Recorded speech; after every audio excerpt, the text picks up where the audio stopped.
तो दोस्तों, मोबाइल से फॉर्म भरने के लिए आपको अपने मोबाइल में क्रोम ब्राउज़र ओपन कर लेना है और इसके सर्च बार में जाकर आपको ctet.nic.in लिख कर इसको सर्च कर देना है। और इसके बाद देखेंगे ऐसा इंटरफेस आप लोगों के सामने खुल कर आ जाएगा। और आप लोग यहाँ नीचे देखिए ये कैंडिडेट एक्टिविटी लिखे हुए, इस पर लिखा हुआ है अप्लाई सीटेट जनवरी 2023।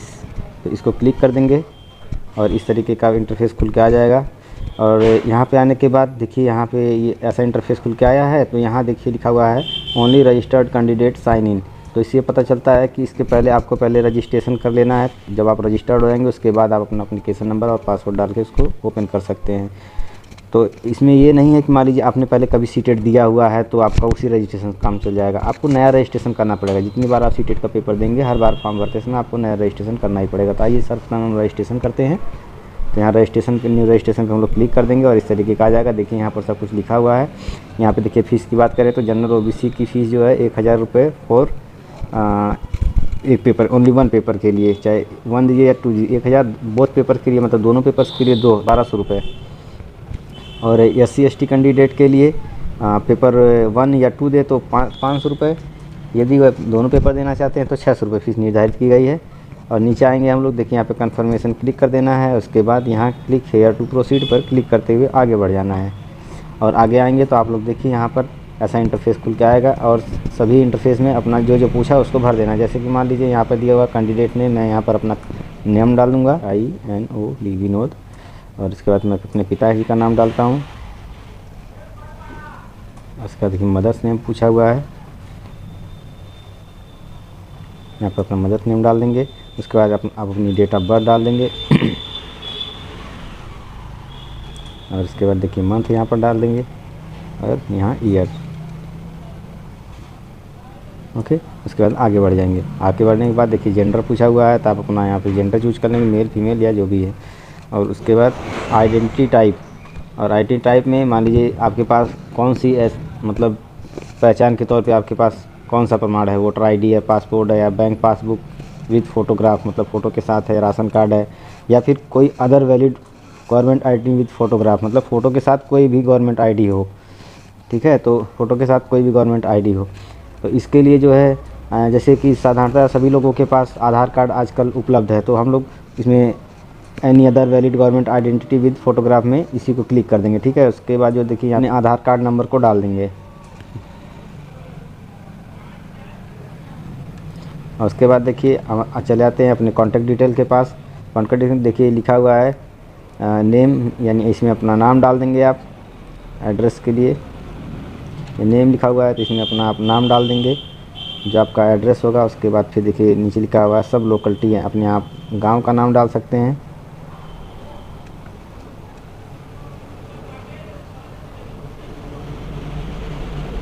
लोकलिटी में आप अपना पोस्ट भी डाल सकते हैं।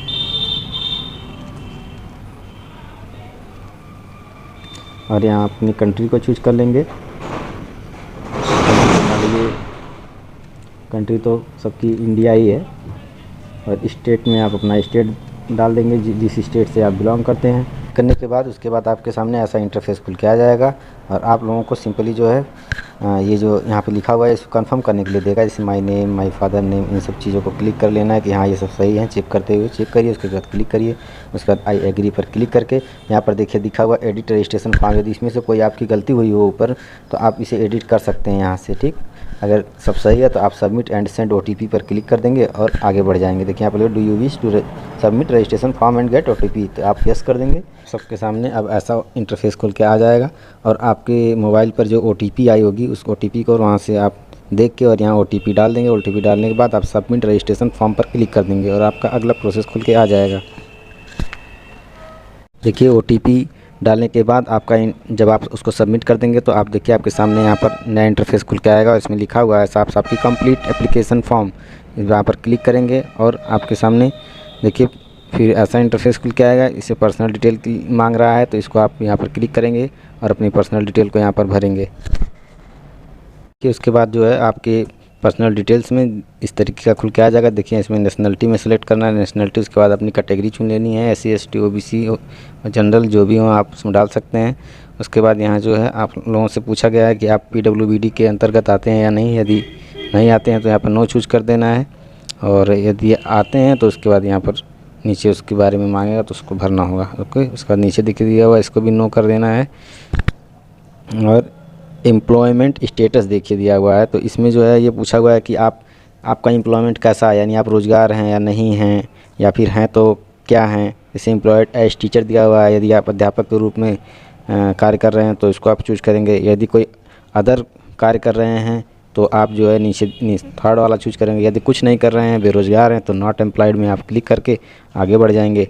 और उसके बाद देखिए सिंपली सिक्योरिटी पिन एंटर करते हुए उसके बाद सेव नेक्स्ट पे क्लिक करके आगे बढ़ जाना है। इसके बाद दोस्तों देखिए आपके सामने ऐसा इंटरफेस खुल के आ जाएगा। इसमें सबसे पहला ऑप्शन दिया हुआ है अप्लाइंग फॉर। जैसा कि मान लीजिए अगर आपको केवल पेपर 1 देना, पेपर 1 मतलब 1 से 5 के लिए तो पेपर 1 पर क्लिक करेंगे, या केवल पेपर 2 देना है 6 से 8 के लिए तो पेपर 2 करेंगे, या दोनों देना है आपको तो आप बोथ पर क्लिक करेंगे। ठीक, उसके बाद जो है देखिए उसके बाद आप अपना यहाँ पर लैंग्वेज चूज करेंगे। जैसे लैंग्वेज 1 में आपकी हिंदी। ठीक, अगर लैंग्वेज 2 में आप जो भी लैंग्वेज रखना चाहें, जैसे बहुत लोग इंग्लिश लेते हैं, बहुत लोग संस्कृत लेते हैं, और बहुत लोग अपने यहाँ की रीजनल लैंग्वेज लेते हैं। तो मान लीजिए मुझे संस्कृत लेना, मैं यहाँ पर संस्कृत क्लिक कर दूँगा। अब देखिए minimum education qualification for class 1 to 5, class 1 to 5 के लिए आपकी मिनिमम क्वालिफिकेशन क्या है। ठीक, जैसा कि आप यहाँ पर अपना 1 डाल देंगे, क्योंकि जो डीएलएड वाले हैं वही मान्य हैं, तो इसलिए आप यहाँ पर इसमें 1 डाल देंगे। क्योंकि आप इस पर क्लिक करेंगे, देखिए यहाँ पर साफ साफ लिखा हुआ है senior secondary at least 50% marks, यानी 12वीं में कम से कम आपने 50% अंकों के साथ उत्तीर्ण किया हुआ है। एंड पास्ट आर अपेयरिंग, या और आप जो है 2 ईयर डिप्लोमा पास कर चुके हैं या फिर अपेयरिंग यानी कर रहे हैं, तो वो लोग 1 चूज करेंगे। तो आप अपना जो लोग डीएलएड वाले हैं उसमें यहाँ पर 1 डाल देंगे। ठीक, और उसके बाद आप आएंगे, देखिए इसमें जो है जो 6 से 8 के लिए बोल रहा है कि आपकी क्वालिफ़िकेशन क्या है, तो इसके लिए जो है आप यहाँ पर 1 डाल देंगे जो लोग डीएलएड किए हुए हैं। या आप अगर मान लीजिए देखिए इसमें दे रखा है ना ग्रेजुएट एंड पास्ट, मतलब आपने स्नातक किया हुआ है और आप final year of 2 year diploma in elementary education, यानी आपने डीएलएड में दूसरा वर्ष आपका चल रहा है या उसको भी पास कर चुके हैं तो आप भर सकते हैं। या फिर 2 में दिया हुआ है, 2 वो लोग चूज करेंगे जिन्होंने बीएड किया हुआ है 50% ग्रेजुएशन के साथ मार्क लाकर, अगर उन्होंने बीएड किया हुआ है तो वो लोग 2 करेंगे। यदि आप बीएड और डीएलएड दोनों किए हुए हैं तो आप 1 भी चूज कर सकते हैं इसमें और 2 भी चूज कर सकते हैं। ठीक है, इसके भरने के बाद देखिए नीचे आपको दिया रहेगा subject offered for paper 2। Okay, तो जैसे मान लीजिए इसमें उसमें जो जिन लोगों ने ग्रेजुएशन में बीएससी किया हुआ अगर तो मैथ साइंस चुनते हैं, या तो फिर आप सोशल साइंस में, अगर मान लीजिए आपने बीए किया हुआ तो आप सोशल साइंस यहाँ पर चूज करेंगे। ओके, इसके बाद आप जो है देखिए यहाँ पे क्वालिफाइंग एग्ज़ाम लिखा हुआ डिप्लोमा इन एजुकेशन। ओके, तो इसको आप पहले वाले को चूज कर लेंगे। ठीक, और उसके बाद आप लोग जो है यहाँ पे एग्ज़ाम स्टेट आप मतलब एग्ज़ाम सिटी जहाँ पर आप देना चाहते हो उसको चॉइस करेंगे, फिर इसमें सिक्योरिटी पिन डालेंगे और सेव एंड नेक्स्ट करके आगे बढ़ जाएंगे। फिर खुल के आप सबके सामने आ जाएगा। उसके बाद इसमें आप अपनी क्वालिफ़िकेशन डिटेल डालेंगे, जैसे कि आप लोग या बीएड कर रहे हैं या फिर डीएलएड किए हैं या कर रहे हैं, तो इसके लिए आप इसमें स्टेटस इसमें डालेंगे। जैसे इसमें पास स्टेटस लिखा हुआ है, अगर आप पास हो चुके हैं तो इसमें पास्ट क्लिक करेंगे, या फिर अगर आप अपेयरिंग में है या लास्ट ईयर में तो आप अपेयरिंग में क्लिक करके और अगला ऑप्शन चूज करेंगे। अगले में देखिए दिया हुआ है ईयर ऑफ पासिंग, तो इसमें आप डाल देंगे आपने किस वर्ष पास किया हुआ है, यदि आप पास कर चुके हैं तो। उसके बाद कोर्स स्ट्रीम नाम देगा, इसको क्लिक करेंगे तो इसमें जो है आप इसको एजुकेशन एलिमेंट्री एजुकेशन ईटीसी इसको जो है क्लिक कर देंगे। उसके बाद बोर्ड यूनिवर्सिटी में अपनी यूनिवर्सिटी को आप उसमें सर्च करेंगे। यदि सर्च करने पर नहीं आता है आपकी यूनिवर्सिटी का नाम तो आप सबसे नीचे जाएंगे, वहाँ पे अदर्स का ऑप्शन दिया होगा, फिर आप अदर्स को क्लिक करके उसके बाद जो है ये बगल वाले में जिसमें लिखा हुआ board university in case of other, तो इसमें आप अपनी यूनिवर्सिटी का नाम डाल देंगे। उसके बाद आप रिजल्ट मोड में आ जाएंगे। रिजल्ट मोड में आप क्लिक करेंगे तो आपको परसेंटेज या सीजीपीए देगा, तो आपका जिस मोड में रिजल्ट आया होगा, यदि सीजीपीए में आया तो आप सीजीपीए को क्लिक करेंगे, यदि परसेंटेज में आया हुआ तो परसेंटेज को क्लिक करेंगे। जैसा कि मेरा परसेंटेज में था तो मैंने परसेंटेज में क्लिक कर दिया है। उसके बाद आप जैसे करेंगे तो आपका देखिए उसमें पूछेगा कि आपका टोटल मार्क्स कितना आया हुआ है, तो आप अपने टोटल मार्क्स कितना है तो टोटल मार्क डालेंगे। उसके बाद ऑप्टन मार्क यानी आपने कितना नंबर पाया हुआ है तो उसको आप उसमें डालेंगे, और उसके बाद जो मार्क परसेंटेज है वो अपने आप कैलकुलेट करके वो लिख देगा। ठीक, इसके बाद आप आएंगे इंस्टीट्यूट पिन कोड। इसमें सब लोगों को बहुत कन्फ्यूज होता है कि ये इंस्टीट्यूट पिन कोड क्या है।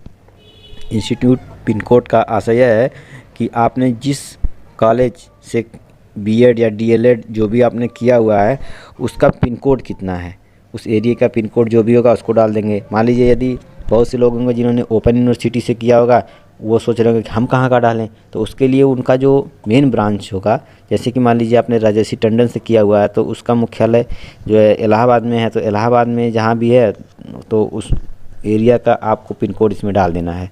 ओके, उसके बाद आप अपना सिक्योरिटी पिन डाल के आगे सेव नेक्स्ट पे क्लिक करके आगे बढ़ जाएंगे। इसमें देखिए आ जाएगा are you sure want to submit this session, तो आप इसको यस कर देंगे। यस करके आप आगे बढ़ जाएंगे। इसके बाद दोस्तों देखिए इस तरीके का इंटरफेस खुल के आप सबके सामने आ जाएगा। इस वाले इंटरफेस में हम लोग को फ़ोटोग्राफ और सिग्नेचर अपलोड करना है। जैसे कि फ़ोटोग्राफ में देखिए दिया हुआ है कि जेपीजी फॉर्म में होना चाहिए और इसका साइज़ जो है 10 केबी से लेके 200 केबी के बीच होना चाहिए, ठीक है। और सिग्नेचर में आप लोगों को जेपीजी फॉर्मेट में सिग्नेचर होना चाहिए, 4 केबी से लेके 30 केबी के बीच की साइज़ इसकी होनी चाहिए। और यदि आप लोग फ़ोटो आपके मोबाइल में है और ज़्यादा केबी का है या फिर उसको आप नहीं साइज़ मेंटेन कर पा रहे हैं और उसकी जो क्वालिटी है वो यदि अधिक है, उसको कम करना चाहते हैं, ऐसी समस्याओं से यदि आप परेशान हैं तो आप मेरी दूसरी वीडियो मेरे चैनल पर पड़ी हुई है जिसका लिंक मैं अपने कमेंट बॉक्स में पिन कर दूंगा, और उस पर जाके आप देख लेंगे कैसे फ़ोटो को रिसाइज़ किया जाता है। उसके बाद करने के बाद इस पर आप आएंगे और यहाँ से देखिए इसको चूज फाइल करके फाइल अपना सेलेक्ट करेंगे। सेलेक्ट करने के बाद इसके सामने देखिए अपलोड लिखा हुआ है, इसको अपलोड पर क्लिक कर देंगे और अपलोड पर क्लिक करने के बाद ये आपकी वेबसाइट पे अपलोड हो जाएगा। देखिए इस पर लिख दिया है इमेज फाइल अपलोडेड सक्सेसफुली। उसका यहाँ पे ओके कर देंगे। ओके करने के बाद यहाँ सिक्योरिटी पिन अपना डालेंगे। उसके बाद सेव एंड नेक्स्ट करके आगे बढ़ जाएंगे। सेव एंड नेक्स्ट करने के बाद जो है इस तरीके का इंटरफेस खुल के आपके मोबाइल के सामने आ जाएगा। उसके बाद आप इसको धीरे धीरे से नीचे जाएंगे। नीचे जाने के बाद देखिए यहाँ पर जो है दे देगा क्लिक करने के लिए। इसमें आप अपना सब कुछ देख लेंगे, कुछ अगर गलत हो तो पीछे जाके उसको सही कर सकते हैं। यदि आप इसको जो है अगर आपका सब कुछ सही है तो इसको पर्टिकुलरली चेकलिस्ट में हर एक, जैसे my name, my father name, ये सब लिखा हुआ है, इसको जाके चेकलिस्ट में आप इसको वेरीफाई कर देंगे। वेरीफाई का मतलब इसको क्लिक कर देंगे, सबको जिस तरीके से मैं कर रहा हूँ इस तरीके से क्लिक कर देंगे। क्लिक करने के बाद आई एग्री पर क्लिक करते हुए आप फॉर्म को फाइनली सबमिट कर देंगे। देखिए लिखा हुआ ना फाइनल सबमिशन ऑफ एप्लीकेशन, इस पर आप क्लिक करके इसको जो है देखिए इस पर लिखा are you sure you want to submit the application form, इसको यस कर देंगे। करने के बाद नया इंटरफेस इस तरीके का खुल के आएगा। इसमें लिख रहा है अभी एडिट एप्लीकेशन फॉर्म। यदि आपके एप्लीकेशन फॉर्म में कोई भी समस्या रही हो तो आप इसको एडिट कर सकते हैं। यदि नहीं है तो आप आगे बढ़ने के लिए आपको पहले अपना ईमेल आईडी को वेरीफाई करना होगा। जैसे इसमें लिखा हुआ है your email ID yet to be verified. यदि अभी आपका ईमेल आईडी जो है अभी वेरीफाई नहीं हुआ, click here to verify your email ID first. यहाँ पे क्लिक करें ईमेल आईडी को पहले वेरीफाई करने के लिए। तो वेरीफाई करने के लिए आप यहाँ पर क्लिक करेंगे। इसके बाद देखिए यहाँ पे दे रहा है आपकी ईमेल आईडी ऊपर एक हिंट दे दिया है कि आपने ये वाली ईमेल आईडी डाली है। इसको वेरीफाई करने के लिए पहले आप इसमें पिन अपना डालेंगे, ये जो नीचे दिखा रहा है। इसको डालने के बाद जो है देखिए यहाँ पे अभी भी दे रहा है चेंज ईमेल आईडी का ऑप्शन। यदि आप ये वाली ईमेल आईडी आपके पास नहीं है तो आप दूसरी चेंज कर सकते हैं। यदि यही है आपके पास तो आप यहाँ पर अपना ये सिक्योरिटी पिन डाल के इसको सबमिट कर देंगे। दोस्तों इसमें दे दिया है इंटर वन टाइम पासवर्ड यानी OTP। ये OTP आपकी ईमेल आईडी पे गई होगी। अगर आप अपनी फ़ोन में अपनी ईमेल आईडी खोल लेंगे और वहाँ से खोलने के बाद OTP वहाँ से देख के इसमें लाके उसको डाल देंगे। उसके बाद वेरीफाई कर देंगे तो आपका ईमेल आईडी वेरीफाई हो जाएगा। दोस्तों मेरी OTP आ चुकी है और मैं इसको अब इसमें अपनी OTP डालूँगा, इसको वेरीफाई कर दूँगा। देखिए फाइनली वेरीफाई हो चुका है और ये लिख भी रहा है your email ID verified successfully. वहाँ पे लिखा था गो टू होम, मैंने उस पर क्लिक किया। उसको क्लिक करने के बाद देखिए यहाँ पर दे रहा है पे एग्जामिनेशन फीस अरेस्ट 500 रुपीज़, और अब हम इस पर क्लिक कर देंगे। तो दोस्तों मेरा फॉर्म पूरी तरीके से भर के रेडी हो चुका है और मैं इसका प्रिंट निकलवा लूँगा। ओके, धन्यवाद। और यहाँ तक यदि आप आए हैं, यदि आपको वीडियो अच्छी लगे तो लाइक करें, शेयर करें और कमेंट करना ना भूलें। धन्यवाद।